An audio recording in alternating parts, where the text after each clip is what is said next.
अन्ना को मथुरा। ये 10 प्रतिसेवना में हमने 5 प्रतिसेवना कर ली थी कि ये जो है, जो दोष लगते हैं अपने को आचरण में, उसकी उसको प्रतिसेवना कहते हैं। तो आचरण में दोष लगते हैं। संकीर्ण प्रतिसेवना ये जो है, स्वपक्ष और परपक्ष से होने वाली स्थान की तंगी के कारण संयम मर्यादा का अतिक्रमण करना, अर्थात छोटे छोटे क्षेत्र में साधु साधियों तथा भिक्षाचरों की अधिक संख्या में इकट्ठे हो जाने से संयम में दोष लगता है। कोई स्थान बहुत छोटा हो और साधु संत का जो समुदाय है वो काफी बढ़ जाए, जब टोले आ जाते हैं, तो फिर वो छोटे छोटे क्षेत्र है, उसके अंदर क्या है कि वो लोगों पे इसका भार पड़ जाता है। तो इसके लिए ये संकीर्ण प्रतिसेवना है। ये संकीर्ण प्रतिसेवना मतलब ये क्या है कि स्वपक्ष और परपक्ष से होने वाली स्थान की तंगी, अपनी तरफ से बाकी दूसरों की तरफ से स्थान की तंगी के कारण, जगह छोटी होने के कारण घर कई बार कम होते हैं और संख्या ज्यादा होती है। फिर हम बॉम्बे में गए, हाँ 70 साधु थे एक जगह। हाँ 70। हाँ। तो ऐसा होता है कई जगह, जब साधु साध्वी कोई फंक्शन होता है, इकट्ठे हो जाते हैं एक जगह पे, तो वो समाज अगर इतना बड़ा समाज ना हो तो फिर सब उसी उन्हीं घरों के ऊपर उसका। हाँ हाँ, उसमें तो खैर व्यवस्था अलग की हुई थी। नहीं, यहाँ एक ही इंद्र क्या नाम, रतन चंद्र सूरी, हाँ 70। होते हैं। हाँ। शंकित प्रतिसेवना, ग्रहण योग्य आहार आदि में किसी दोष की आशंका होने पर भी उसे लेना। मतलब आशंका क्या है? निवृत्ति किए बिना। मतलब है कि ग्रहण योग आहार आदि में किसी दोष की आशंका होने पर भी जी उस बेटे। उसके लिए आपने पता नहीं किया, आपको हाँ डाउट हुआ। मंजू, आपको डाउट अगर हुआ। आपका है तो उसको खोल दो। तो उसमें डाउट हुआ कि कहीं वो तो नहीं, कहीं ऐसा चल, लेकिन चेक भी नहीं किया। और निवृत्ति किए बिना ले लेना। अगर संदेह हुआ है किसी बात का, तो उसका पूरा क्लैरिफिकेशन कर लेना चाहिए गृहस्थ से। अथवा निश्चित सूत्र अनुसार आहार आदि के ना मिलने पर खेद पूर्वक वचन बोलना कि आज तो आहार ही नहीं मिला, पता नहीं कैसा ही है। ये जो खेद है ना, इससे भी जो है दोस्त। ना दोष है, ये दोष तो मैं सोच रहा हूँ कि ठीक है, नहीं मिला आज किसी कारण है। आज से। आज सही मतलब व्यवस्था में उपवास पड़ा हुआ है और मैं लेने चला गया, तो सही मतलब सिस्टम समझा रहा है कि आज तूने भोजन नहीं करना। नहीं मिला तो नहीं मिला। अब बरसात हो जाए तो नहीं मिला, नहीं जा सकते उस टाइम पर। तो बरसात में चला जाए लेने के लिए, बरसात ना हो और वहां बरसात हो जाए, तब तो बरसात में आ सकता है, लेकिन बरसात में जा नहीं सकता, वर्षा हो रही हो तो जा नहीं सकता। तो ये जो है ना, ये शंकित प्रतिसेवना, शंका होगी आपको कि कहीं ऐसा तो नहीं है, और फिर बिना बिना निवृत्ति किए। अब कई बार क्या होता है कि कई चीजों में ना, जैसे गाजर का नियम होता है कंद के कारण, और उसमें कोई लाल लाल नहीं नजर आती है चीज। तो फिर वो पूछता है कि इसमें, अगर नहीं पूछे ले लिया चलो ठीक है, टमाटर ही होगा, नहीं ऐसा नहीं है। आप पूछ लो, पूछने में कोई हर्ज नहीं है। कभी इसमें कहीं गाजर तो नहीं डाला? तो वो कहेगा नहीं ये टमाटर है, गाजर नहीं है। वो लाल लाल चमक रहा होता है, उससे हो जाता है। अच्छा, इसमें सहसाकार प्रतिसेवना, हठात या अकस्मात, वो जब व्रत कराते हैं ना, सहसा कारणम अनंथा का जो कहते हैं, सहसा कारणम, तो उसमें यह हठात या अकस्मात पहले से बिना सोचे विचारे अथवा बिना प्रतिलेखना किए हुए कोई दोष युक्त प्रवृत्ति करना। मतलब हठात कर लिया कि ऐसा करना ही है, अकस्मात कर लिया एकदम बिना सोचे विचारे, अथवा बिना प्रतिलेखना के, ध्यान से देखा नहीं है, प्रतिलेखना नहीं किया उसकी, ये कोई दोष युक्त प्रवृत्ति करना। यथा पहले बिना देखे सासा भूमि पर पैर रखना और बाद में देखना। पहले सीधा ही पैर रख दिया, मान लिया वो पट्टे से ही उतरता है तो नीचे पैर रखता है, यहां तक कि जैसा है ना कि पैर रखा तो उसको पैरों को भी झाड़ लेते हैं, जैसे कट कहते हैं कि कोई जीव जो है ना उसमें लगा है, तो वो पैर रखा तो वो नीचे अपने ही लगा हुआ दब जाए, तो उसको पैरों को ऐसे ठोक लेते, कई तो कपड़े से ही पहुंचते, कपड़े से पहुंच लेते। बिना देखे सहसा भूमि पर पैर रखना और बाद में देखना, जैसे कि आगे कदम बढ़ाया तभी किसी जीव पर दृष्टि पड़ गई, तब उसे बचाते बचाते भी यदि वह पांव के नीचे आ जाता है, तो ऐसी दशा में अचानक दोष का लग जाना सहसाकार प्रतिसेवना है। कई बार आप बचाते बचाते या बड़े देख के चल रहे हैं और हवा का झोंका आया और ऐसे कोई कीड़ा जो है ना वो एकदम उसी टाइम आ गया और आप पैर उसको बचाते बचाते और पैर उसके ऊपर आ गया। तो साधु के केस में तो यह है कि उसको दोष नहीं लगता। अगर इस तरह हुआ है, अगर वो देखकर जो है यत्ना से चल रहा है और फिर भी वो आ गया, तो नहीं लगता, नहीं लगता। और यहां तक ये है कि अगर कोई कीड़ा नहीं आया, कुछ भी नहीं हुआ, पर अयत्ना से चल रहा है, तब भी दोष लग गया, तब भी दोष लग गया। बात तो यह है कि मुझको यत्ना से विवेक पूर्ण देख के चलना है। और तभी जो दो हाथ का देते हैं ना, कि दो हाथ तक देख के चलो, दो हाथ तक तक चल सड़क के ऊपर, दो हाथ। और वैसे जो दृष्टि होती है वो एक जितनी अपनी हाइट होती है उतनी हो जाती है, 3 हाथ, 3.5 हाथ, या वो कहते हैं ना कि इसका बैलों का जो है, जितना वो जो है होता है उतनी लेंथ का, जो उसके गले में दोनों बैलों के अंदर डाला जाता है, वो जितनी हाइट तक जाता है उतना। तो वो जो है, इस दिशा में अचानक दोष का लग जाना सहस्राकार प्रतिसेवना है। और जो 8वां है वो भय प्रतिसेवना। भय से सभी पापों का हो जाना स्वाभाविक होता है, भय से भी होता है। सिंह आदि के भय से संयम की विराधना करना, डर कर बिना यत्न से भागना, झूठ बोलना, यदि अनेक दोषों की संभावना भय से बन जाती है, भयग्रस्त होने की दिशा में व्रतों में दोष लगना भय प्रतिसेवना है। कई बार भय से भी झूठ बोल देता है। मान लिया गुरु ने पूछा और आपको भय है, आपकी गलती है, तो उस भय से भी कि गुरु नाराज ना हो जाए, तो आपने तब कह दिया हाँ या ना में ऐसा उत्तर दे दिया कि जो आपको पता है कि गलत कह रहे हैं, तो वो झूठ बोलना है। या भाग जाए, खिसक जाए वहां से, तेजी से दौड़ जाए, निकल जाए, तो उसमें यत्न से, हाँ, तो भयग्रस्त होने की दिशा में व्रतों में दोष लगाना भय प्रतिसेवना है। प्रद्वेष प्रतिसेवना, किसी जड़ चेतन पर राग करने या द्वेष करने या किसी पर ईर्ष्या एवं मात्सर्य की वंश से, मतलब ईर्ष्यावश, ईर्ष्या और मात्सर्य जो है उसके ऊपर, उसके वश में संयम की विराधना करना, संयम की विराधना करना की, मतलब किसी भी जड़ चेतन पर राग करने या द्वेष करने से या किसी पर ईर्ष्या या मात्सर्य के वश संयम। ये जो ईर्ष्या वाली बात है ना, ये तो इतना नुकसान देती है। पाप पुण्य से नहीं समझिए, ये तो बायोलॉजिकली हट कर आपके अंदर जो किसी के प्रति ईर्ष्या कर लेना, किसी के प्रति नाराज हो जाना, किसी को क्षमा नहीं करना, हमारे शरीर का पूरा सिस्टम जो है, मतलब है ये, मतलब गांठें जैसे ब्लड में पड़ जाती है ना, तो इस तरह हो जाता है। उसमें जो आपकी विचार अंदर चल रहे हैं, मतलब ये बीमारियां जो है ना, वो बीमारियां अभी हमने वो बीमारियां जानी नहीं है, जो मानसिक बीमारियां हैं। हमारे देश में तो शरीर के अंग में जो है, हड्डियों के दर्द हो रहे हैं, मांस पे है, फुंसी हो गई, ऊपर जो दिखते हैं ना, वही सारे रोग नजर आते हैं, वही रोग। बट इसके कारण, ऊपर के माले के कारण, इसके कारण इतने रोग हैं अंदर कि वो आपको रोगी नहीं नजर आता। और बहुत लोग रोगी हैं इसके, बहुत लोग रोगी हैं। मतलब उस रोग का, मतलब मैं आपको रोग समझाता हूँ कैसे है। तो एक बार, ये जर्मनी की बात है। सुबह के टाइम हमने गाड़ी पकड़नी थी और नोट मेरे पास बड़ा था। तो मैंने कहा इसको वहां पर, जो छोटा सा रेस्टोरेंट रात में खुला था, ये करीब 4 बजे सुबह की बात है, तो मैंने कहा इससे खुला करवा लेते हैं, या एक पानी की बोतल ले लेते हैं, तो ये अपने आप ही खुल जाएगा। बड़ा नोट था, रास्ते में कोई छोटे नोट की जरूरत पड़ सकती। वहां 3-4 लोग खड़े थे, इस बात को समझो। और मैंने उस ऐसी नोट दिखाया, मैंने कहा डू यू हैव चेंज, मतलब उसको कहा, पहले मैंने इंग्लिश का पूछा, उसको नहीं है, फिर नोट दिखाया, फिर मैंने कहा कि चेंज करना है। और मशीन में जो था वो चेंज होने का सिस्टम, वहां मशीन थी नहीं, नहीं तो मशीन से भी हो जाते हैं। वो दहाड़े मारकर रोने लगा। मैं बड़ा सरप्राइज हो गया, अरे मैंने क्या कर दिया इसका। मैंने इसको नोट दिखाया और वो तो धड़ाधड़ रोने लगा, जोर जोर से चिल्लाने लगा। मैं तो चुपचाप अपने खिसक गया, वहां भीड़ इकट्ठी हो गई। फिर एक व्यक्ति उसमें था, वो मेरे पास आया, कहता ऐसी कोई बात नहीं, ये इसकी प्रॉब्लम है, क्योंकि इसके पास कभी बहुत पैसा होता था, आज ये बिल्कुल इसके पास पैसा नहीं रहा है। अब जब कोई नोट, बड़ा नोट देखता है, तो ये ऐसा हो जाता है।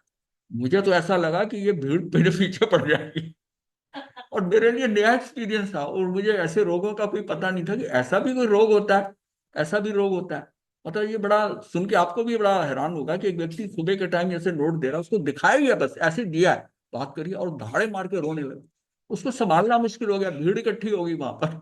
8-10 लोग आ गए जो रेस्टोरेंट में थे। तो ये जो बातें हैं ना, ये कैसे मतलब उसके ब्रेन के अंदर ये जो है उस लॉस का जो है ना उसकी गांठ बनी हुई है पैसे को, बड़े नोट जो है ना, मतलब वो उसको वो, तो ये बड़ी अजीब बात थी, अजीब बात थी। तो उससे समझ में आया कि ये भी रोग है, ये भी रोग। और अच्छा भला वहां पर वो चाय कॉफी पी रहा था, खड़ा खड़ा हुआ गोल गोल टेबल के, उसके अराउंड 3-4 खड़े थे और वो रोने लगे। तो ये देखिए, ये अंदर का रोग, अंदर का रोग। हमें टेंशन हो जाती है, हमारी मर्जी का कार्य नहीं होता है, कैसा होता है, ये हमारे सारे मानसिक रोग हैं, रोग हैं। और इसी तरह जो ईर्ष्या है, ईर्ष्या का मतलब है कि हम दूसरे की प्रोग्रेस को टॉलरेट नहीं कर पा रहे, हमारे अंदर बड़ा हल्कापन है। हाँ, इसका ऐसे कैसे हो गया, इसको कैसे मिल गया। मतलब जैसे क्वेश्चन क्या होता है, ये ईर्ष्या क्या होता है, इसी स्टूडेंट के बहुत ज्यादा नंबर आ जाते थे, तो जो दूसरे थे, इसके नंबर ऐसे कैसे आ, भाई उसको कहीं मेहनत है, या उसके उसके सिलेक्टेड सिलेक्टेड सब्जेक्ट्स के ऊपर, विषयों के ऊपर पेपर आ गया और उसके उसमें नंबर ज्यादा आ गए। वो एवरेज स्टूडेंट था लेकिन वो उसके बहुत ज्यादा नंबर आ गए। तो इसके कैसे आ गए, ये क्या है, ये ईर्ष्या भाव है ना। ईर्ष्या भाव भी आ सकते हैं, किसी के भी आ सकते हैं।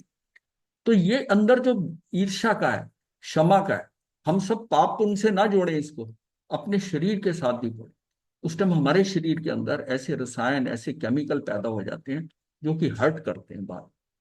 ईर्ष्या करने, मत करने वाला जो मान करता है, मान क्षय में करे, क्या है कि उसकी गर्दन जो है स्टिफ हो जाती है। गर्दन स्टिफ होगी, जो माननीय आदमी होगा उसकी गर्दन जो है वो थोड़ी कहते हैं स्टिफ होगी। उसका प्रभाव कहाँ होगा, मान में, ये गर्दन पे आ जाता है। जैसे जैसे अंग बताए गए हैं ना कि जो क्रोध है वो उसमें कपाल के ऊपर जोर देता है, आपका सिर फटने लग जाएगा क्रोध के कारण, सिर के यहाँ पड़ता है।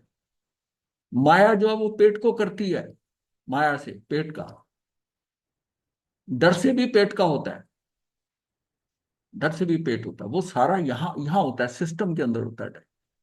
अभी जो कल हम बात कर रहे थे कि 4 ऐसे जो रसायनु हैं, या 4 ऐसे जो नु- उसके जो है हॉर्मोन्स हैं, 4 हॉर्मोन्स हैं, वो हमारे गट्स में, मतलब आंतों में पैदा होते हैं, और उसका कंट्रोल दिमाग से है। तो ब्रेन और इसका इसका सीधा कांटेक्ट है। कोई ऐसी बात आपने सुनी जो आपको मतलब अप्रिय इतनी है, या झटका लगा, या आप अकस्मात हुई, तो लूज मोशन आ जाते हैं लोग। तो कंट्रोल का, गट का जो कंट्रोल है वो फेल हो जाता है उसका, होता है। हाँ, गट का फेल हो जाता है। अच्छा, कई कई ऐसे जिनसे संबंध जुड़े हुए हैं, तो मदर को जैसे बच्चे की, मतलब उसको कहती मेरी गट फीलिंग ये कह रही है। तो ये फीलिंग, गट फीलिंग कहाँ से आई, गट फीलिंग कैसे आई। बच्चा विदेश में है, उसको लगता नहीं, फोन करो, मुझे लगता है वो ठीक नहीं है। तो कैसे पता चला, कहती मेरी गट फीलिंग है। वो जैसे पंजाबी में बोलते हैं मेरी आंद्रें बोल रही हैं, कहते हैं ना, पुरानी माता ही कहती है। तो वैसे तो इंग्लिश में कहेंगे गट फीलिंग, गट फीलिंग। और वाकई फोन करते हैं, और ज्यादातर केस में लगता है कि उसकी तबीयत खराब है या कैसे है, ऐसी गट फीलिंग हो जाती है, ऐसी गट फीलिंग, गट फीलिंग। तो ये सारी चीजें भी चलती हैं, मतलब हमारी बायोलॉजी जो है ना, biology is linked with the spirituality. Spiritually हम कहाँ पर बैठे हैं उसी के साथ हमारी बायोलॉजी भी चल रही है। बायोलॉजी में जितना हमारे अंदर समभाव है, ये जितना भय नहीं है, निर्भय है, वो हमारा उतना ही कूल संतुलन बना रहता है। जितना जितना ये सारी गड़बड़ है, हम बड़ी जल्दी असंतुलित हो जाते हैं, हमारा बैलेंस बिगड़ गया, विचलित हो जाते हैं, विचलित। हाँ, वो आकुल व्याकुल होना क्या है, बैलेंस बिगड़ना है ना। आकुल व्याकुल शाब्दिक है, बट हुआ क्या, आकुल व्याकुल क्यों हुआ, कि उसका संतुलन बिगड़ गया, उसको कुछ ऐसी अप्रिय घटना घट गई। आकुल व्याकुल होने से दूसरा कोई अपोजिट इंसान भी बनता ही होगा। आकुल व्याकुल से पॉजिटिव तो निराकुल में ही होता है, दूसरे पे क्या पॉजिटिव बनना। अगर आप आकुल व्याकुल हो रहे हैं तो कुछ नहीं इसका पड़ता, इसका कुछ नहीं, नेगेटिव। ये तो सबसे, ये तो हाँ अपोजिट, ठीक है, हाँ अपोजिट है। मतलब आकुल व्याकुल नहीं, हमारी सिस्टम तो ये कहता है तू निराकुल रहे, तेरे अंदर ये विचारधारा आई नहीं, आकुल क्यों हो रहा है, व्याकुल क्यों हो रहा है। मतलब ये आकुल व्याकुल होना भी, ये हमारी बायोलॉजी में उतार चढ़ाव है, ये ज्वार भाटा है, ये ज्वार भाटा है। आकुल व्याकुल होना, चढ़ाव हो रहा है, ऊपर नीचे जा रहे हैं, इसका मतलब संतुलन बिगड़ रहा है, अप्स एंड डाउन। सहज, सहज में होता है कि अच्छा कार्य हो रहा है तब भी बड़े आराम से, और अगर खराब हो गया तब भी सहज सहज। हाँ, अपना संतुलन बनाए रखें, संतुलन बना के उसको फिर सोचेंगे इसकी करेक्टिव एक्शन क्या है, पर संतुलन होगा तो सही करेक्टिव एक्शन होगा, नहीं तो नहीं।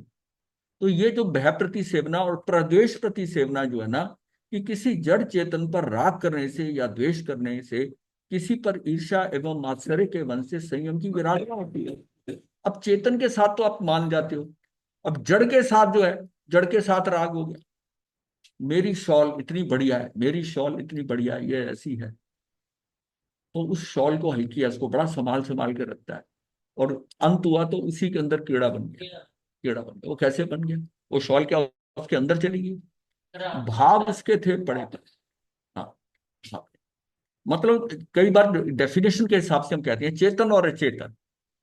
चेतन वो जिसमें आपका चित्त जाता है, और अचेतन जिसमें चित्त नहीं जा रहा। अगर मैं अचेतन किसी वस्तु के अंदर, उसमें भी मुझे बहुत प्यारी है, बहुत अच्छी है, मैं संभाल संभाल के रखता हूँ, अचेतन। चित्त तो गया ना, देखा जाए तो अगर आप हो गया तभी तो हो गया ना। तो तेरा चित्त वहां चला गया, तो उसमें चित्त अटकता है जहां पर, वहां आसक्ति हो गई, आसक्ति हो गई। तो जहां आसक्ति होती है, तो वहीं पर क्या उत्पत्ति हो जाती है, कई बार उसकी उत्पत्ति हो जाती है। तो ऐसे दृष्टांत आए हुए हैं कि एक स्त्री बहुत अच्छे बाल बनाती, वो देखकर उसके बाल, क्या उसके सुंदर बाल है, क्या ऐसे बाल, वो ऐसे करते हुए, और उसका जीवन अंत हुआ, और उसके बालों में जूं बन गई। मतलब ये बताने के लिए कि अननेसेसरली कैसे होता है। कितने उदाहरण आते हैं भी, बहुत उदाहरण आते हैं। खजाने पे नाग बन करके बैठ हाँ, जाता है। खजाने में वो पैसे की उसकी आसक्ति है वहां पर, आसक्ति वहां रहेगी। इसलिए जो है ना, ये जो छुड़वाया जाता है सब कुछ, कि इसको बोसरा दो, प्रत्याख्यान कर लो, जितना भी है हमने, वो प्रत्याख्यान का मतलब छूटते जाओ, कहीं हमारी पकड़ ना बने, कहीं पकड़ ना बने, कि भाई मेरी कुर्सी है, मेरी टेबल है, मेरी चौकी है, मेरा ऐसा है, कहीं आपकी पकड़ नहीं होनी चाहिए। है तो है, उसको कोई इस्तेमाल कर रहा है, कौन कहाँ से लाया, कैसे लाया, और तुमने छोड़ के ही जानी है। हाँ, जिसके इस्तेमाल में काम आ रही है, ठीक है। वो जो वसुदेव कुटुंबकम का मतलब ही यही है, कि अगर हम सबको कुटुंब समझते हैं, फिर उसने इस्तेमाल करी और आपने करी, क्या फर्क है? अगर आप फर्क समझते हैं, तो इसका मतलब आप दूसरे को पराया समझ रहे हैं, या ये मेरी है, इसको ये नहीं इस्तेमाल कर सकते। ऐसा भाव नहीं होना चाहिए। तो मतलब साधु संत को देखो, गृहस्थ की अपनी प्रॉब्लम है, ओके, लेकिन साधु को तो कम से कम इतना छुटकारा करके आया है, फिर वो चीजों में अटक रहा है, तो उसको बिल्कुल नहीं अटकना। तो किसी जड़ चेतन पर राग करने या द्वेष करने, या किसी पर ईर्ष्या एवं मात्सर्य के वश संयम की विराधना करना, यह भी संयम की विराधना हो गई।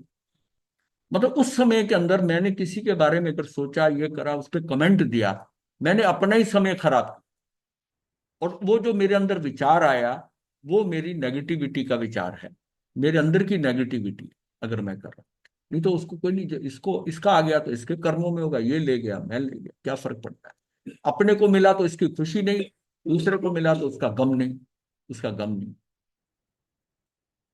यह विमर्श प्रति सेवना, आगम की भाषा में इसे विमांसा, विमांसा विमर्श भी कहते हैं। किसी वस्तु की सचित अचित के संदर्भ में परीक्षा करने की दिशा में, अथवा कभी कभी शिष्य आदि की परीक्षा के निमित्त में भी कुछ दोष लग जाते हैं। शिष्यों की परीक्षा करते हुए भी उसका परीक्षा करता है, उसी का विमर्श प्रति सेवना। देखिए, शिष्य भी गुरु के लिए पर है, अब वो उसको, लेकिन वो उसको डाइट समझ के कि इसको समझाना है, पढ़ाना है, फिर उसकी शिक्षाएं लेते हैं। अब शिक्षाएं लेने के लिए कहते हैं ना, कि इसको इसको ऐसा करो, जंगल में छोड़ाओ, इसको ऐसा करो, ऐसी जगह ये कुकर्म करना।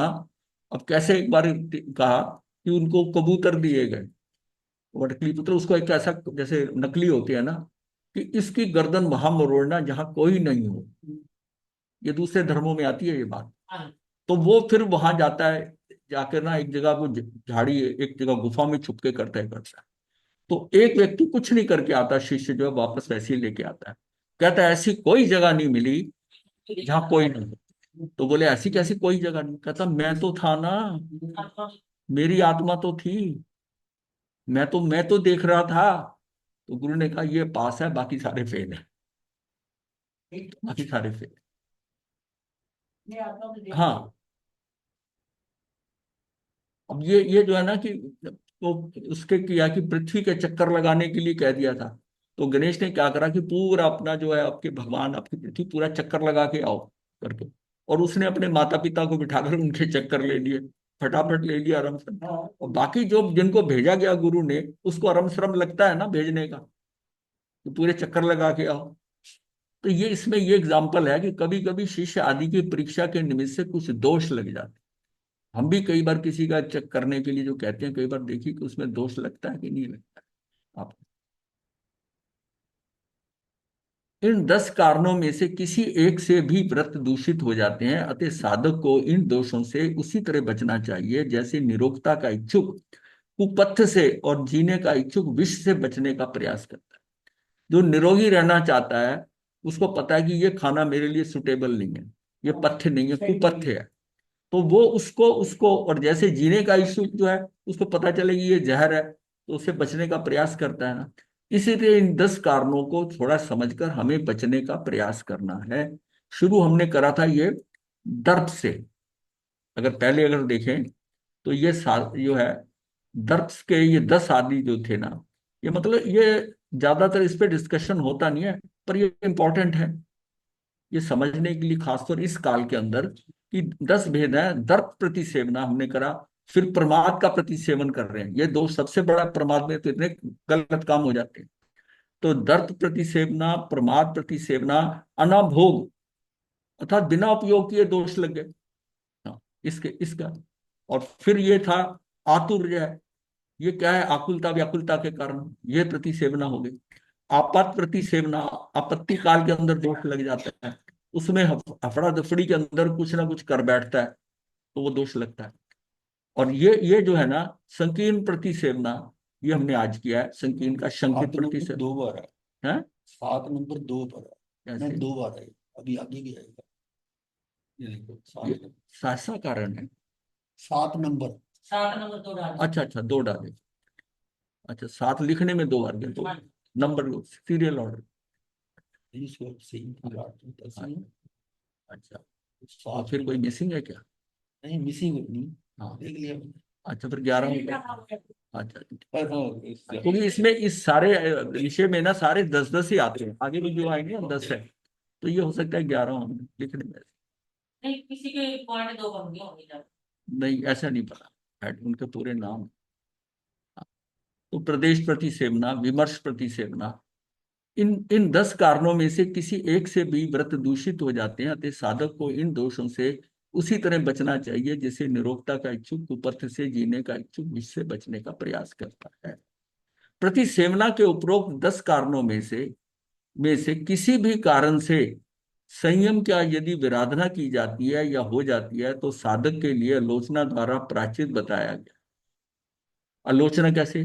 जाने या अनजाने लगे हुए दोषों का पहले स्वयं मन में विचार करना, फिर उचित प्रायश्चित कर लेने के लिए गुरु आचार्य या बड़े यानी कि गीतार्थ साधु के समक्ष निवेदन करना आलोचना है।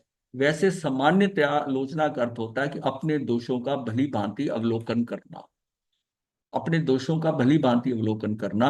आलोचना का अर्थ है कि जिन भावों से दोष लगाया है निष्कपट एवं सत्यता पूर्वक गुरुदेवों के भगवान तुल्य समझकर, उनको गुरुदेवों को भगवान तुल्य समझकर उनके समक्ष दोषों की को अभिव्यक्त करना।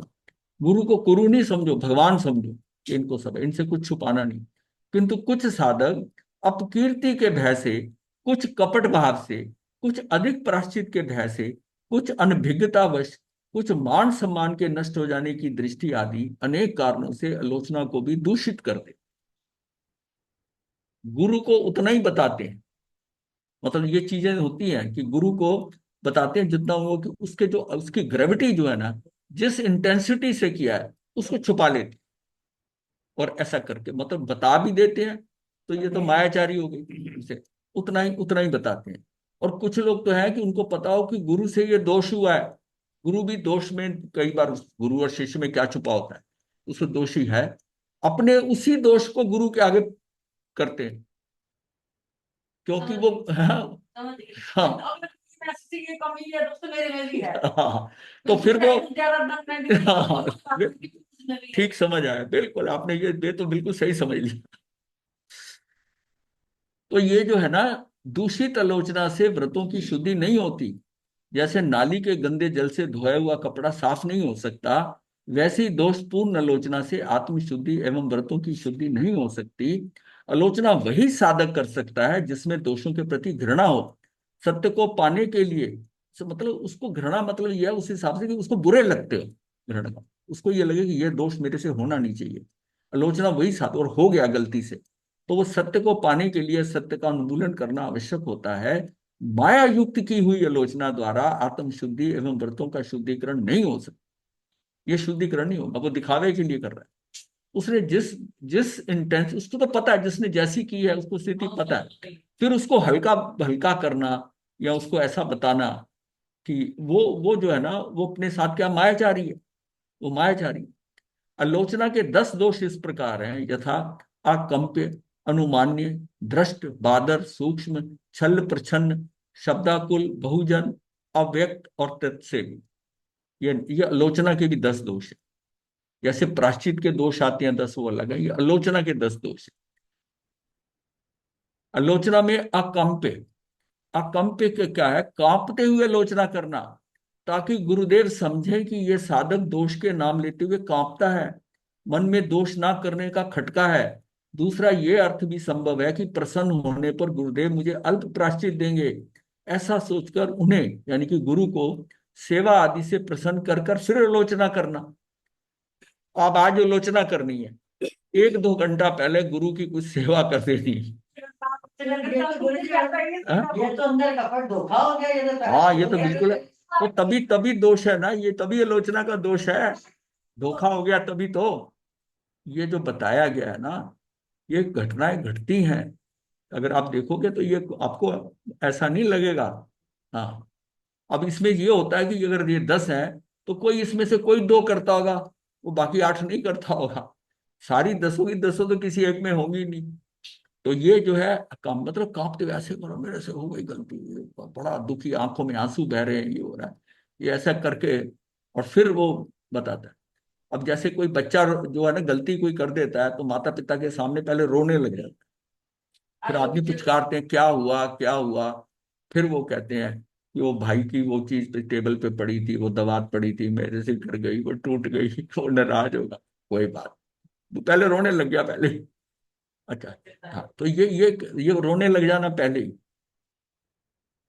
तो अनुमान्य, दोषों का अनुमान करके आलोचना करना, जिस जिस दोष की आलोचना से मुझे गुरुजन कम से कम प्रायश्चित देंगे उसकी आलोचना करना, या बड़े दोष को छोटा करके बता दें।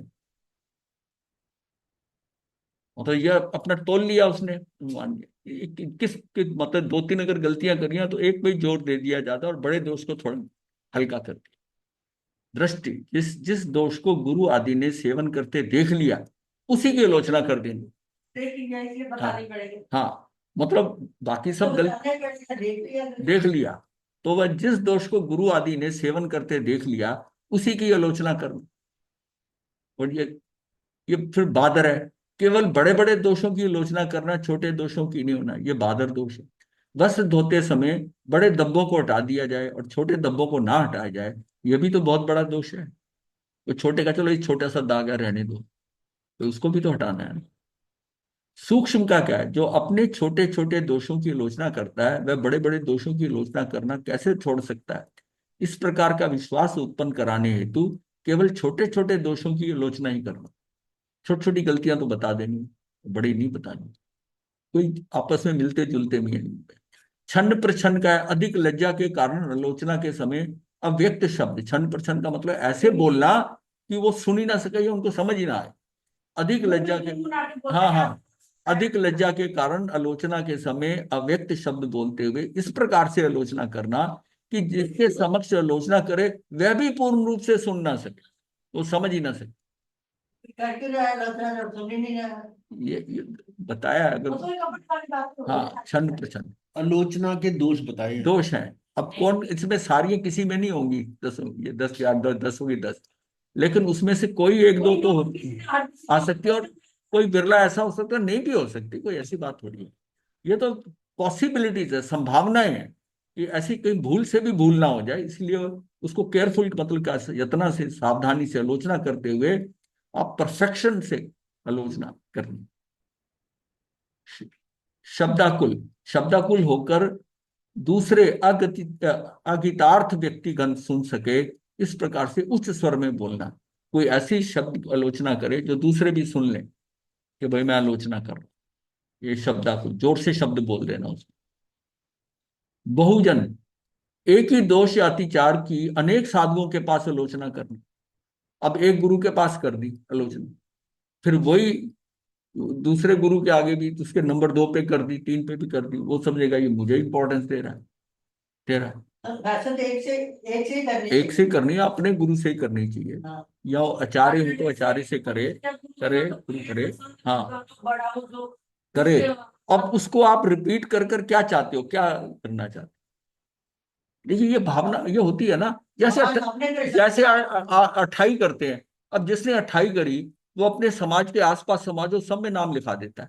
तो सब जगह सबको पता चले कि हाँ, क्या है। मैंने अठाई किया। स्वागत कई करके कई ऐसा भी होता है कि एक पहला उपवास एक जगह करेंगे, दूसरी जगह हाँ। दूसरा उपवास दूसरी जगह लेंगे, तीसरा लेंगे, चौथा लेंगे, सारे होंगे। मतलब वो 8 क्षेत्रों में होंगे। 7 को मैंने 7 के मिलाकर एक 8वां करा दीजिए, तो 7 पहले हो गए, 28, वो भी उसका नोट लेंगे 28। वो सारी उन उन समाजों में सबने उसकी 28 का नाम नोट कर लिया। और फिर वहां से भेंट मिलती है, तो फिर एक गाड़ी ड्राइवर रखना पड़ता है, फटाफट उस टाइम जो 1-2 घंटा है उसके अंदर सारी जगह से इकट्ठे कर लेते हैं जो भी बोलते हैं। सबको 28 करने वालों को कुछ मिलता है, यहाँ पे कुछ मिलना नहीं। उन्हें तो मान सम्मान तो है ही।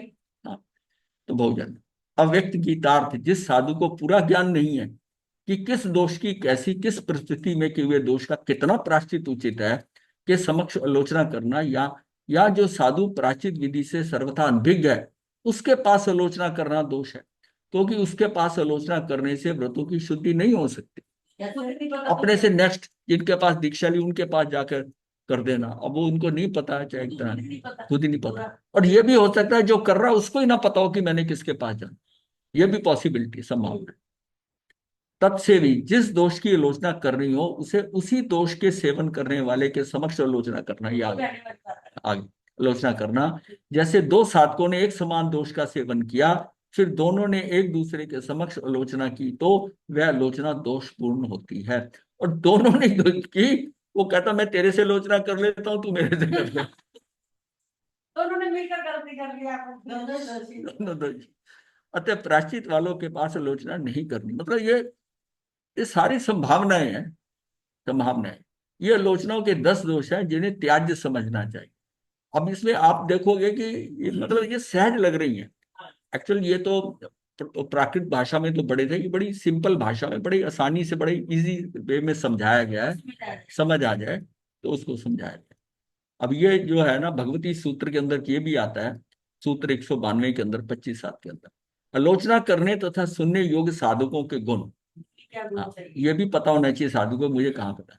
10 गुणों से युक्त अनगार अपने दोषों की आलोचना करने योग्य होता है, यथा जाति संपन्न, कुल संपन्न, विनय संपन्न, ज्ञान संपन्न, दर्शन संपन्न, चरित्र संपन्न, शांत, क्षमाशील, मतलब शांत शांत, क्षमाशील, दांत जो है उसको दमन करने वाला दांत, अमाई और अपश्चाताप, ये 10 होते हैं। हाँ, सुनने योग्य साधकों के गुण, मतलब सुनने योग्य जो सुनने जिसको कर रहे हैं जिसके आगे सुनने। हाँ, सुनने वाले में नहीं, दोनों की आलोचना करने तथा सुनने योग्य साधकों के गुण, दोनों के ही गुण है, दोनों के गुण है। अच्छा, फिर है 8 गुणों से संपन्न अनगार आलोचना देने, मतलब आलोचना देने, सुनने और सुनकर प्राची देने के योग्य होते हैं। ये वाला जो है, हाँ वो सुनाने वाला होगा। हाँ हाँ, तो हाँ, तो उसमें क्या है, आचारवान होना चाहिए, आधारवान होना चाहिए, व्यवहारवान होना चाहिए, अप्रवीड़क होना चाहिए, अप्रकूपक होना चाहिए, परिस्रावी होना चाहिए, निर्यापक होना चाहिए।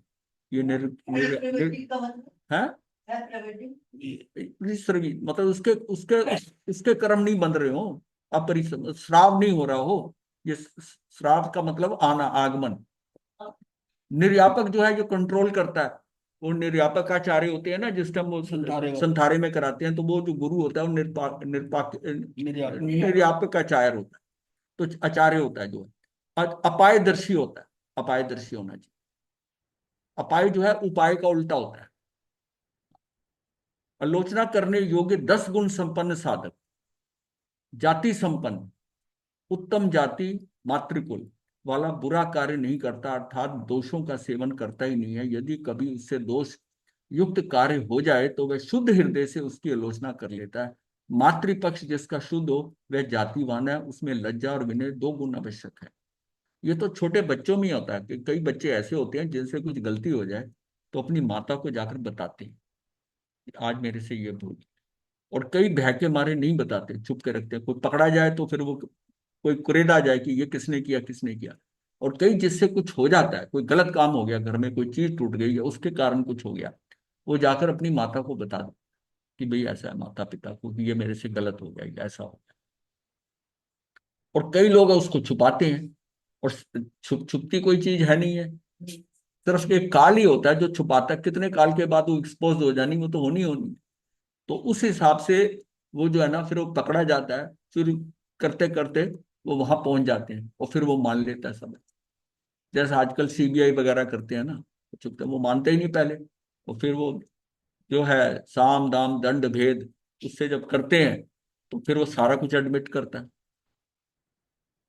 कुल संपन्न है जिसका पितृ पक्ष उत्तम हो वह कुल संपन्न होता है। कुल संपन्न व्यक्ति आलोचना करके निश्चल्य वृत्ति होता है, वह सविकृत प्रायश्चित को सम्यक प्रकार पूर्ण करता है। कुल संपन्न जो है ना, अब मान लिया उसको मिल गया, प्रायश्चित मिल गया, या आलोचना करके या प्रायश्चित दे दिया, गुरु ने दे दिया उसको, फिर उसको करता है कि नहीं करता, वो शाब्दिक ही रह गया, गुरु से करा, फिर उसने उसकी पालना करी क्या, वैसे उसको वैसा किया क्या, तो प्रायश्चित तो लिया मुझे दे दो, और उसको किया वो किया है नहीं, वो वही खाना पूरी हो गई।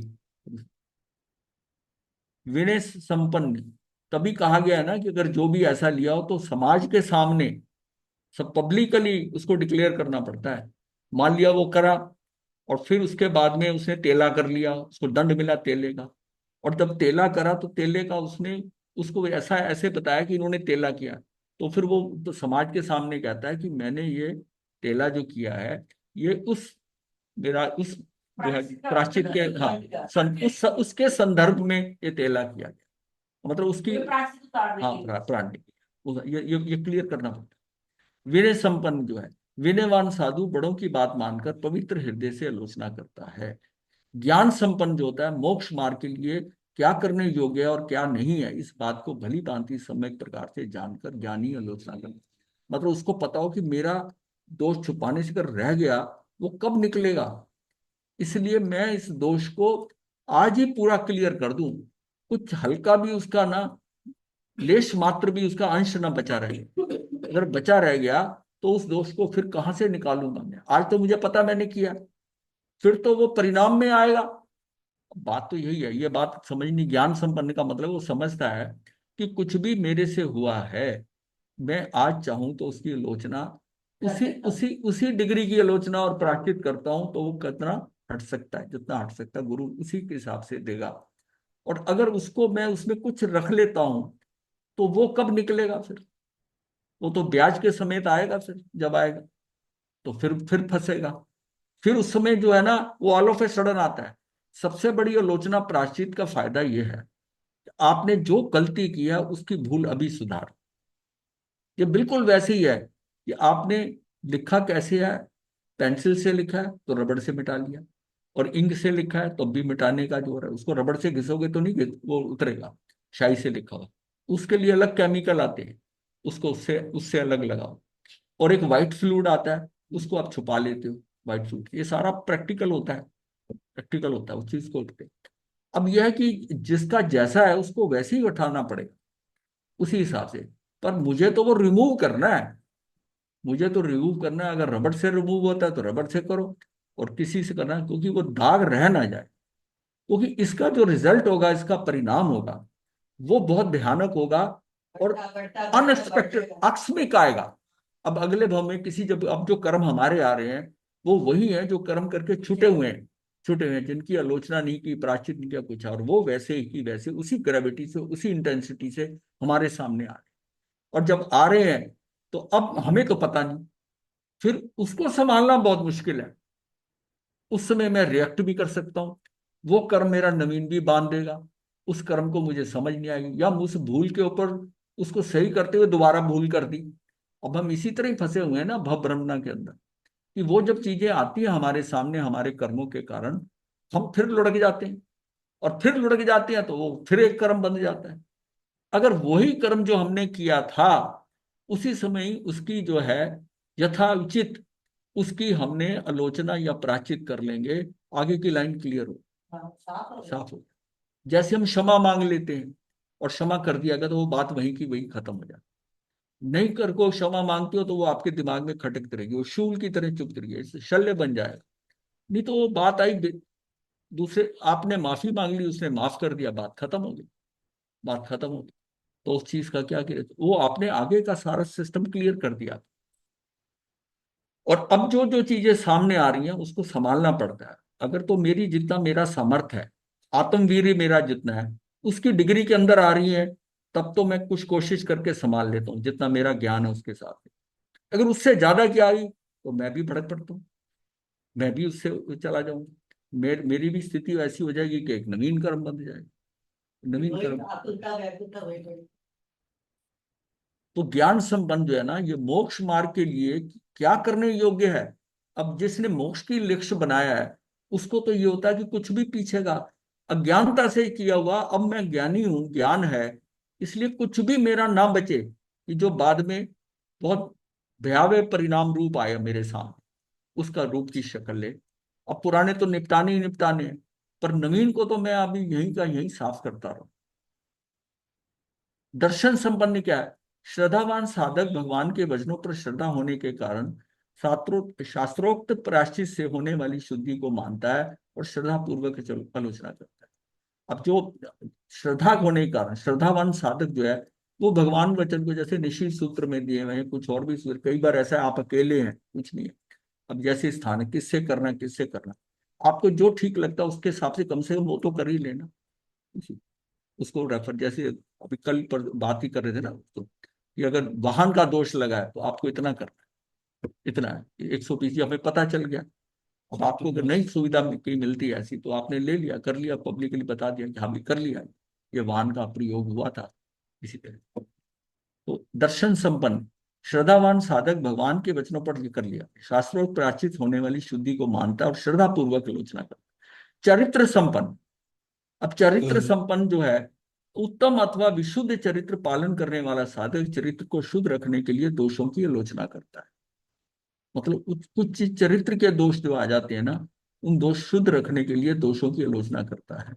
जैसे सलेखना संथारा के अंदर जो जो अपने दोष हैं, जीवन भर में जितनी घटनाएं घटी हुई, ये गुरुदेव का वो जो ग्रंथ है उदय मुनि जी का सलेखना संथारा समाधि, वो पढ़ने लायक है इस पे कि वो उसके अंदर इतनी डिटेलिंग दी हुई है, कितने भाव है।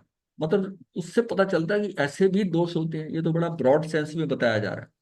वो तो इतना, मतलब एक बार तो जरूर पढ़ना चाहिए, एक बार तो कम से कम पढ़ेगा, और आपको हाँ है इतना बढ़िया है। और उसको क्या नाम है? उसका सुलेखना संथारा समाधि, हाँ सलेखना संथारा समाधि है, पढ़ने लायक। और उसकी सीडी भी है, वो भी ऑनलाइन भी है, 21-22 घंटे की है, हाँ 22 घंटे की है। और उसको जो है उसकी सीडी ऑनलाइन भी मिल जाती है। वो तो बल्कि आपके पास होनी चाहिए, कहीं जाते हैं कहीं पर चतुर्मास होता है कुछ होता है, वहां किसी के संथारा यूट्यूब पे है। यूट्यूब पे है, यूट्यूब पे भी है, बस इसके ऊपर ही वो उसमें घंटा घंटा जैसा अब रात को वरुण लेते हैं, सोचे हाँ एक घंटे की डेली सुन ले हाँ, और रात को कुछ उस किताब में भी वो मेंशन किया हुआ है यूट्यूब पे का, कौन सी वेबसाइट पे है। इसी पर है। हाँ नितिन हाँ, नहीं वो बुक पे भी लिखा हुआ है, वो देखना उसके उसके ऊपर है। तो वो जो है ना, वो आपको ये है ना उससे उसके पढ़ने से समझने से, मैं कहूंगा ये एक्चुअल में क्या है, स्वाध्याय करा दे। अब जैसे ये सब ग्रंथ चल रहे हैं, मैं कह रहा हूँ उसका स्वाध्याय ज्यादा इंपॉर्टेंट है, उसका स्वाध्याय ज्यादा इम्पोर्टेंट। उसमें भी कराया हुआ है, ऑनलाइन भी कराया हुआ है उसका स्वाध्याय। हाँ अच्छा ऑनलाइन भी कराया। वो भी सब यूट्यूब। हाँ, स्वाध्याय उसमें पढ़ भी ज्ञान सकते हो आप, स्वाध्याय भी कराया जा सकता है। नहीं तो हम ये कोशिश करते हैं इस क्लास में करा दें, मतलब बाहर वाली, वहां वाले तो आप ही लोग करोगे। हाँ, हाँ, उसको क्या है, उसको हम स्कैन कर लेंगे, ज्यादा बात होगी, स्कैन करके उनको रिटर्न में भी दे सकते हैं जो है, या उसको विजुलाइजर से देखते हैं अगर उससे हो जाए। महाराज जी उसकी पीडीएफ है पूरी की पूरी? हाँ, पीडीएफ है ना। जी गुरुदेव, हाँ, पीडीएफ है। उसकी पीडीएफ भी है और वो सारे प्रवचनों की जो रिकॉर्डिंग भी है। रिकॉर्डिंग भी है, तो हम, हाँ, वो भी नहीं, उन्हीं की आवाज में है, उदय मुनि जी की आवाज में है, उन्हीं की आवाज में है। तो वो भी हो सकता है, जैसे आप स्वाध्याय करते हो ना, 1 घंटा वो सुना दिया, 1 घंटा, तो 22-23 है ना, तो महीने भर में हो जाएगा। तो वो जरूरी है, बहुत असेंशियल है, वो बहुत है। उसको उसको जानकर आपको पता चलेगा कि क्या क्या, मतलब मैंने जो बताया था ना कि एक बार, मतलब ये बुक के ऊपर प्रतियोगिता हुई थी, जिस प्रतियोगिता में जो है ना, उस प्रतियोगिता में सबसे ज्यादा नंबर जो थे ना, वो शिमला जी के आए थे, माता जी। इनके बेटे की माता जी, तो उनके आए थे, और उन्होंने लास्ट मोमेंट पे दी थी, शेयर भी नहीं की थी, लेकिन उन्होंने, मतलब जिस जो आलोचना में उसमें था ना कि अपने ऊपर लिखो, विस्तृत लिखो, मतलब कोई दोष, मतलब बहनों ने के रख दिए। बहनों ने इतना खोल के लिखा, 200-250 में कल 2.25 से ऐसे बहनों ने भेजा था। हाँ, डॉक्टर के कितने थे? हाँ, उसमें थे, और उन्होंने भेजा, मतलब यहां तक उन्होंने क्लैरिटी, मतलब गुरुदेव ने हमको पढ़ने नहीं दी, और गुरुदेव ने, और उसको पढ़ने के बाद उनकी मार्किंग करने के बाद फाड़ दिए सब। लेकिन बस इतना एक बार बताया था कि बहनों ने इस लेवल तक किया है कि जहां जहां जिस बहन ने अबॉर्शन कराया, उन्होंने वो भी मेंशन कर, नहीं, कोई और संबंध बने और तो भी संबंध बनाए हैं। मैं उसी बात पे आना चाहता था, और संबंध बनाए उसके, तो 2 चश्मदीद गवाह हमने उनके सामने देखे हैं, हमारे सिर्फ प्रेजेंस में नहीं, लेकिन हमें पता चल गया कि आइडिया लग जाता है। और एक बहन तो बिल्कुल सामने ही किया है, वो पंजाब से ही थी, तो उसका पति साथ था, दोनों ने, और पति भी उस टाइम नई बात सुन रहा था, वो उसको लेके आई थी इस ग्रंथ को पढ़ने के बाद। मतलब इसका मतलब इस ग्रंथ इतना प्रभावशाली है, आपको उसी टाइम अंदर से ग्लानि तो होगा कि भाई ये तो मैं, अच्छा, गुरुदेव ने ऐसे पाप किए हैं कि उससे ये लगता है कि लिखा है ना, उसमें लगता है कि किसी ने क्वेश्चन किया कि गुरुदेव आपने इतने पाप किए हुए हैं। मतलब ऐसे कहते हैं उन्होंने, मैंने किए। मैंने क्यों, उन्होंने इस ढंग से लिखा है, इस ढंग से लिखा है। हाँ, अपने ऊपर लिया है, अपने ऊपर लिया है। वो कहते हैं ये तो बहुत काम किया है उन्होंने। तो उससे दूसरे को ना प्रोत्साहन, मतलब अंदर बात करने का हौसला बढ़ गया उसका, कि भाई मैंने जो ऐसा है कि मेरा एक्स्ट्रा मैरिटल रिलेशन हुए थे, ऐसा हुआ था, ऐसा हुआ था, और वो सारा उसमें, तो ये सारी चीजें मतलब आती हैं, मतलब यहां तक क्या है कि एक स्त्री के 8 एक्स्ट्रा मैरिटल रिलेशन, और बच्चे बड़े बड़े, और उसने अपने पति के आगे एक्सेप्ट किया, और उसका पति हिल गया था। लेकिन बाद में जो है, धीरे धीरे वो आया, बात करी मेरे साथ, तब हमें पता चला, वो तो उसने तो गुरुदेव से बात की, वो हमारे पास आकर, और उसकी रोने जैसी स्थिति थी, उसको इतना इतना पुचकार करके बिल्कुल सेट कर, मैंने कहा उससे भरोसा देख, कि उसका हौसला दे, तो फिर ऐसी चीजें बदलती हैं जी। क्या हाँ, तो इसमें जो है ना, मतलब इनकरेजमेंट मिलती है, मतलब हमने देखा कि उस पुस्तक का प्रभाव हुआ, 2 4 5 10 के ऊपर हुआ, और 220 जिन्होंने लिख कर करी है, जिन्होंने चरित्र संपन्न, उत्तम अथवा विशुद्ध चरित्र पालन करने वाला साधक चरित्र को शुद्ध रखने के लिए दोषों की आलोचना करता है।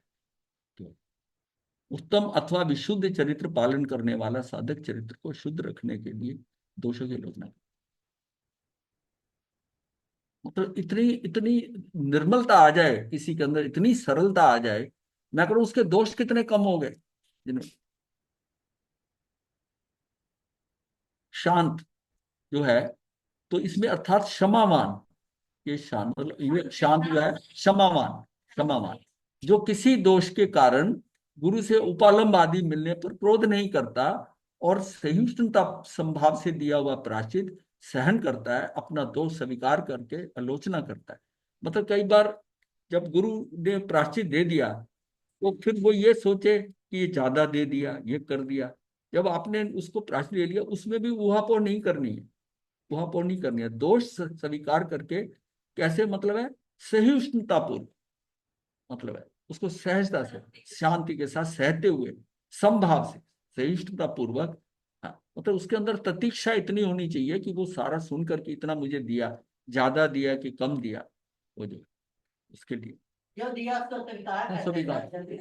दिल से अगर समय अपना आलोचना कर रहा है और मांग रहा है दिल से अंदर मन से, तो वो जितने भी देंगे ऐसा सोचेगा ही नहीं। तो जो कपट करके कर रहा है वो तो सोचेगा, हाँ। लेकिन जो एक अंदर मन से सोचेगा कि मैंने सच में अब लिखना है अपना आलोचना करने, वो ऐसा सोचेगा नहीं, वो अपोज आएगा। अब आत्मदृष्टा जी का जो हॉस्पिटल जाना पड़ा यहाँ से, तो उसमें इन्होंने फिर पूछा कि इसका मेरा क्या प्रायश्चित है। अच्छा, आचार्य जी के वहां लिख कर गए, उन्होंने कहा 120 उपवास। मासिक हाँ, 120 उपवास कह दिए। अब 120 उपवास कर रहे हैं तो ये थोड़ा लंबा लग रहा था कि इतना टाइम लगेगा एक की काउंटिंग रखना है। फिर उन्होंने अपने हिसाब से उन्होंने पूछा उनसे कि अगर मैं 14 कर लेता हूँ, 4 व्रत कर लेता हूँ, तो बोले ठीक है। उसमें तो 1000 हो गया, बल्कि 1000 हो गया। तो अब ये है कि अगर एक उपवास करते हैं, बेला करते हैं, तो 10 उपवास के बराबर काउंट होता है। तेला करते हैं तो 100, और चौला करते हैं तो 1000। ये इसलिए भी बता रहा हूँ कि आज जो कर रहे हैं ना, आज 5वां हो गया, हाँ 5वां हो गया, तो हाँ, तो 10,000 की तो कमाई होगी। ये पाप किए है ना। नहीं, 10,000 की क्या, और फिर आगे होगा 10,000 का तो लाख हो जाएगा, फिर 10 लाख होगा, फिर 1 करोड़ हो जाएगा। 1 अठाई कर ली, हो गया। फिर अब देखो कौन कौन बनाता है। ये अच्छा। इतना दे दिया आपने। हाँ, नहीं ऐसे ही होता है, मैं अपने ढंग से अपने ऐसा होता है। अब माई, और देखो ना, आप करोड़ उपवास तो हो नहीं सकते, पर 1 अठाई जीवन में कर ले एक बार में, तो रक्षिता महाराज हो सकती है ना। एक 1 करोड़ उपवास का सब सेट, सारे दोष उतर जाते हैं सारे ना, आप बस कर। इशारा दे दिया गुरु जी ने। नहीं, मैं तो नाम लेके कह दिया। नहीं, ये बात तो भी- मैंने देखा इनकी क्षमता है, कल कल इनकी अनुमोदना क्षमता करते हैं। होती है, इनको थोड़ा निश्चय बनाना पड़ता है। ये निश्चय बना लेती है तो कर लेती है, निश्चय बना लेती है तो कर लेती है। तुझे 21 वर्ष का रखे हैं उन्होंने, हाँ जी, 21 वर्ष की हुए हैं। ओ ये तो करोड़ों में बहुत ऊपर पहुंच गई। हाँ, तो, हाँ, अम्बाई अच्छा। अमाई, छल कपट और दंभ से रहित, अपने दोषों को बिना छिपाए स्वच्छ हृदय से, स्वच्छ हृदय से मतलब ये निर्मल हृदय से, स्वच्छ का निर्मल हृदय से आलोचना करता है। अपश्चातापी, आलोचना करने के उपरांत पश्चाताप नहीं करने वाला साधक, ऐसा व्यक्ति आराधक होता है। इन 10 गुणों से संपन्न साधक कभी भी अपने जीवन में दोष नहीं रहने देता। अगर ये गुण है उसमें, तो वो दोष कोई रहने नहीं देगा। आलोचना सुनने योग्य अंगार, 10 गुणों से संपन्न मुनिवर को ही आलोचना सुनने का अधिकार है, क्योंकि दूसरों के दोषों को निष्पक्ष होकर सुनना विषपान के समान कठिन होता है। जिस गुरु में 10 गुण हो, वही आलोचित दोषों को पचा सकता है, और आलोचना करने वाले को भी प्रायश्चित देकर शुद्ध कर सकता है। कुशल डॉक्टर ही रोगी के रोग को सब ओर से घेर कर शत्रु की तरह नष्ट कर सकता है। कुशल प्रशासक ही दुर्जनों एवं दुष्टों को दंडित करके अपने राज्य की रक्षा कर सकता है, और सज्जनों से अपने जनपद को अलंकृत कर सकता है। साधक वर्ग में आचार्य सर्वोपरि प्रशासक होता है। दोषी साधक को प्रायश्चित देकर उसे आराधक, आराधक आचार्य एवं उपाध्याय आदि गीतार्थ मुनीश्वर ही बना सकते हैं। मतलब उसको क्या है कि उसे जो आराधक आचार्य व उपाध्याय आदि गीतार्थ मुनीश्वर ही बना सकते हैं, वो भी इतना अच्छा मुनि बन जाएगा। इन 10 गुणों का विवरण इस प्रकार है। आचारवान, जो ज्ञानाचार, दर्शनाचार, चरित्राचार और तपाचार और बलवीराचार्य, इन 5 आचारों का भली भांति पालन करने वाला हो, वही आचारवान कहलाता है। ज्ञानाचार, दर्शनाचार, ये चारों तो ये आगे तप आ गए, और ये वीराचार का। आधारवान, जो शिष्य द्वारा बताई गई आलोचना हेतु दोषों को मन में धारण करता जाए, विस्मृति ना हो सके, वही न्यायाधिक प्रायश्चित दे सकता है। जो सुनने के साथ साथ ही साथ साथ ही पूर्णतः अथवा अंशतः भूलता जाए, वह दूसरों का शुद्धिकरण नहीं कर सकता। अब उसको बता रहे हैं, वो भूले जा रहे हैं। उनको जब सारी चीज सुना दी तो उन्होंने कोई मोटी चीज बीच में पकड़ ली, हाँ कर ली, हाँ उसको सीक्वेंस पूरा याद है, हाँ याद कर, हाँ कुछ ऐसा नहीं। आलोचना सुनने वाला धारणा शक्ति वाला भी हो और दूसरों को आधार देने का सामर्थ्य भी रखता, मतलब उसको इनकरेज भी करे। ऐसा व्यक्ति जो उसको उगलवाने के लिए वो खुला, मतलब इतना उससे निर्भय होकर बिल्कुल और खुले दिल से उससे बात कर रहा है, किसी बात का नहीं, और वो उसके लिए पूरा मतलब वो विश्वास है उनमें कि कुछ नहीं होगा ऐसा, और वो खुले दिल से जहां उसमें संकुचित विचार होंगे ना उनके प्रति थोड़ा सा ऐसा होगा, तो वो जो है ना वो रुक रुक के सोच सोच के बोलेगा। एक होता है खुले विचार से, ऐसा हुआ ऐसा हुआ ऐसा हुआ, छुपाना ही नहीं कुछ भी जो है तो छुपाना नहीं, हाँ। छुपाने वाली बात अपनी नहीं है, जो सामने वाला है ना उसके ऊपर भरोसा है, मतलब उस वो इस उससे टाइप का व्यक्ति हो। उसके कारण गुरु को खुल के, जैसा कैसे होता है, जैसे जब एक बच्चे को ले लो, वो अपनी माता को जब एक्सप्लेन करता है ना अपना कोई दोस्त, तो कैसा खुला कर देता है, और पिता के पास जाता है ना तो वो उसको थोड़ा संकुचित कर देता है। उसको डर पता से थोड़ा हाँ, सा डर क्यों है कि हो सकता है वो एक चांटा लगा दे, बीच में ही चांटा लगा दे। दिमाग में भी नहीं लगा। हाँ, माँ जो है माँ को सुनेगी वो प्यार से, और वो कई बार वो ग्राउंड बना दे, कोई बात नहीं बेटा, बता दे, कोई बात नहीं, कोई बात नहीं, हाँ उसको सांत्वना देकर ना उसको इनकरेज करना पड़ता है कि हाँ इसमें तूने इससे आगे तो नहीं किया, अब ऐसा भी पूछ सकता है, क्या हो तो बता दे। किया हो तो बता दे, मतलब वो इसको इनकरेज भी करना पड़ता है, क्योंकि वो जो बता रहा होता है उसको बड़ी हेसिटेशन होती है, लज्जा भी हो सकती है, उसको इनकरेज करना पड़ता है, भरोसा दिलाना पड़ता है जिसने गलती की हुई है। तो ये काबिलियत सुनने वाले की है। हाँ, सुनने वाले की काबिलियत है कि मेरी आपका जारी। हाँ, तो वो उसको ना इनकरेज कर रहा है, इनकरेज कर रहा है। अब जैसे कोई हाय हाय कर रहा है जो उससे, जैसे कई बार लेखना संथारा के अंदर स्थिति बिगड़ जाती है, तो अब उसको सांत्वना देने के लिए वो होता है, हाँ और ये होता है। अब जैसे कई बार क्या है कि जब पहली बार अठाई करी ना, तो पांचवें व्रत के बाद बड़ा जोर लगा, ऐसा लगा ये पता नहीं आगे होगा कि नहीं होगा, जब पहली बार करी। तो फिर जाकर जब बात हुई ना, तो बोले चौथे पांचवे पे एक बार झटका आता है, ये टेस्ट होता है कि भाई इसमें जो है पांच है, अब तुम इससे निकल गए ना, और इससे निकल गए तो आगे आठ तक कोई प्रॉब्लम नहीं तो होगी। सब आप ये एक ना एक मतलब है, एक ब्लॉक है ऐसा जो आपको चेक कर रहा है आपकी शक्ति को। हाँ अब अभी हाँ, एक्चुअली क्या होता है कि पहले चार पांच दिन तो आदमी काम करता रहता है सहता है। अब मैंने ये देखा था कि पांच तक तो, चौथे तक तो फैक्ट्री जाता रहा, पांचवे मुझे लगा सुबह उठने के बाद की कुछ गड़बड़ होती है, कुछ आज भारी से ये तो लगा कि पता नहीं आगे हो पाएगा नहीं, आ गया नहीं, शंका आ गई। तो उसमें थी वैभव श्री थी वहां साहब, तो उनसे बात की, उन्हीं से, और क्यों बात ये थी कि सीधी 28 की थी, अच्छा एक एक करके नहीं किया। नहीं नहीं, हम बड़े डिफरेंट वाले होते थे, पर उस लास्ट डे करना, उस दिन करेंगे, देखेंगे क्या मजा आता है। इकट्ठी 8 की 25 की थी। उन्होंने बताया था कि नहीं नहीं, उन्होंने अलग टेस्ट किया था, बात हुई थी संकल्प शक्ति की, कि संकल्प शक्ति में इतना दम होता है कि आप एक बार कर लो, एक एक करते हो तो आपकी संकल्प शक्ति में होता है कल देखेंगे, फिर दूसरा तीसरा संकल्प ऐसा होना चाहिए कि 8 करने पहले दिन से। तो वो उन्होंने उस ढंग से बताया था, हमने कहा ठीक है, अगले दिन ही हम जो है सीधे सीधे पच लिए, 8 ही कर लिए। अब पांचवे पे आगे तो अंदर से हिले भी, और मैं आपको बताता हूँ अगर 8 नहीं पच के होता उसमें जो स्थिति थी तो पार तो पारना हो जाता। मैं बता रहा हूँ आज मैं समझता हूँ उस टाइम क्या स्थिति थी, लेकिन वो था कि तूने तो 28 की हुई, करना ही है जैसे तो करना ही करना है। और फिर उनसे बात करी और उनको इसी विषय पे बात करी। मैंने कहा जी आप कह रहे थे संकल्प व्यक्ति, अब करी तो थी सब है। बोले ये एक जो है ना टेस्ट आता है, इसके बीच में ना एक झटका होता है, जब कोई संयम कुछ ऐसा काम करना हो, धर्म में कुछ ऐसा अनुष्ठान करना हो, तो परीक्षा ली जाती, एक झटका ना कहीं एक स्टेज के ऊपर हिलाया जाता है, जो हिल जाता है वो पीछे हट जाता तो है, इसी से और पता जो चलता जो है निकल कि जाता ज्यादा है पार उसके बाद कुछ नहीं होगा। और मैं कह रहा हूँ ये बात सुन के ही मुझे लगा कि जो मैं फील कर रहा हूँ ना वो वही हल्का हो गया, वही हल्का हो गया। बात तो सही है। हाँ, ये मैंने 2 बार ट्राई करा है। एक बार जम्मू में 2006 में तेला किया ना, तो शिविर भी था, शिविर में तेला कर लिया, और वो सुबह जब एक्सरसाइज कराते थे तो एक्सरसाइज भी कर।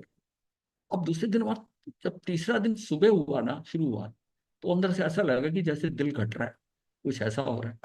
और मुझे देखकर 7-8 ने और ने भी कर लिए थे। पहले मैंने कर दिया, उस मुझे देखकर मैं समझा था इनके कारण, वो उन्होंने मेरे कारण कर दिया। तो बाद में क्लियर हुआ।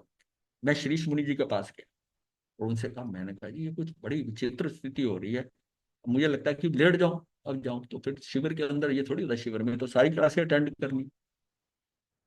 उन्होंने छूटते कहा, अगर ऐसा फील हो रहा है पार न कर। शिविर में लेट कर हाँ, मतलब शिविर, उन्होंने कहा शिविर शिविर नहीं छोड़ना, शिविर नहीं छोड़ना, शिविर पूरा करना है। उपवास एक्स्ट्रा है, तुम शिविर करने आए हो दिल्ली से जम्मू में, इसको जो है पार लो, उपवास पार। अब जब उन्होंने पारने को कहा तो अंदर से झटका लगा, पता और जोश ही आया। मैंने कहा देखी जाएगी जो होगा, चलो ये। और और वो सहज में हो गया। उस मतलब देखिए कहीं कहीं ब्लॉक होता है ना, वो निकल गया, कुछ उसके बाद कुछ हुआ ही नहीं, कुछ हुआ ही नहीं। तो ये चीजें जो है ना, ये समझनी है अपने को कि एक बार ऐसी चीजें, परीक्षा या ऐसी चीजें आती हैं और उसमें से हमने कैसे निकल जाना है, अपने ऊपर हावी नहीं होने देना उस सिचुएशन। तो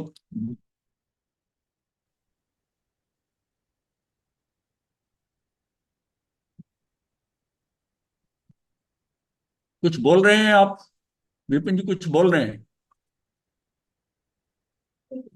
नहीं, हिल रहा था मुंह, लेकिन वो नहीं किया।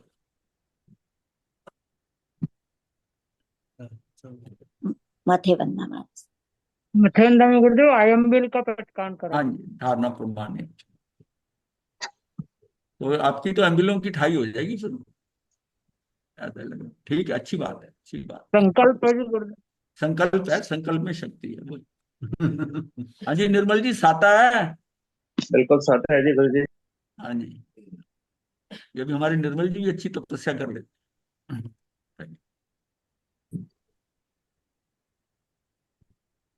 गुरु जी आपको साथ है, आज कितना बनता है? हाँ जी, बताओ जी, बताओ। जी गुरुदेव। कह रहे मैंने डिक्लेयर नहीं करना, वैसे आज 5वां दिन है। ठीक ठीक है जी, ठीक है। साथ है, सुख साता साथ है पूछते हैं वैसे। गुरुदेव। हाँ जी, ये देख के करें। अंदर से आवाज आ रही, देख के करें। हाँ, महाराज जी तबीयत देख के करना। बहन का दिल बोल रहा है। ये महाराज जी अपनी सेहत में तो ध्यान रखना है पहले। हाँ जी। संकल्प शक्ति बहुत अच्छी है। नहीं है, चलो अच्छी बात है, बहुत अच्छी बात है। बल्कि आज हमने जो विषय लिया ना, वो तो और पक्का कर देगा जिसने। हाँ बिल्कुल बिल्कुल, सही में है। हाँ, मैंने भी अगर दिमाग में सोचा होता तो मैं निकल गई होती है। हाँ, ये वही है ना, मैंने आज किया इसलिए था, मैंने कहा इसके ऊपर लोग हिलने लग जाते हैं तो। मैं तीसरे तेले की रात को मेरे सिर दर्द इतना हुआ कि रात को बादाम रोगन वगैरह मिलकर सिर, मतलब सुबह उठी तो उठा नहीं जा रहा था। फिर इन्होंने कहा तू पार ले, मैं कहा चल ठीक है। नहीं, वो बादाम रोगन जो है ना, सिर की बजाय ना नाभि पे लगाना चाहिए। अच्छा, सिर नाभि में दर्द हो रहा था। नाभि और उसके अराउंड जो है क्लॉकवाइज घुमाते हुए आप लगा दोगे, तो ये जो नर्व है ना हमारी, जो ब्रेन को जो दर्द हो रहा है ना, वो नाभि के कारण कनेक्ट है, ये जो है। अच्छा जी, हाँ, अच्छा जी। ये एक नर्व होती है वेगस नर्व। वेगस नर्व है वो हमारे नीचे से लेकर सबसे लंबी नर्व है ये। जो जो 72,000 नाड़ियों में से 12 नाड़ियां हैं, और 12 नाड़ी में से सबसे लंबी नाड़ी है वो वेगस नर्व। वेगस का मतलब है वो वेगाबॉन्ड नर्व। वेगाबॉन्ड उसको कहते हैं जो आवारा होता है, जो इधर उधर घूमता रहता है। वो नाड़ी ऊपर से चलती है, हर अंग को, लीवर को भी, पैनक्रियास को भी, सबको टच करती हुई जाती है। हाँ, नाभि के ऊपर जो तेल लगाते हो ना, बल्कि रोज रात्रि को नाभि पे और सुबह उठ के, मतलब रोज रात्रि को लगा के अगर सोओगे तो बहुत फर्क आता है। इसकी थोड़ी सी मसाज कर लो, और वो नर्व अगर आपकी कंट्रोल में हो गई ना, चलो इसका विषय तो कभी लेंगे, आज टाइम हो गया है। तो ये हाँ, इसको ठीक है। देखा एक तेला कर सकते हो और हाँ तेला कर सकती हूँ मैं, और हाँ ये बात सही है, तेला कर सकती हूँ। कल से शुरू करूंगी, देखो। तेला कर सकती नमो सिद्धाय, नमो आयर्याय, नमो वैधाय, नमो लवे सब साबुन चतार मंगलम, हरिहंता मंगलम, सिद्धा मंगलम, साबुन मंगलम, केवली पनतो धम्मो चतारी लोकत्मा आरिहंता लोकत्मा सिद्धा लोकत्मा साहु लोकत्मा केवली पनतो धम्मो लोकत्मा चतारी शरणं प्रवज्यामि अरिहंते शरणं प्रवज्यामि सिद्धे शरणं प्रवज्यामि साहु शरणं प्रवज्यामि केवली पनतं धम्मं शरणं प्रवज्यामि। 4 शरण सुख मंगल बहुत कृपया। बहुत कृपा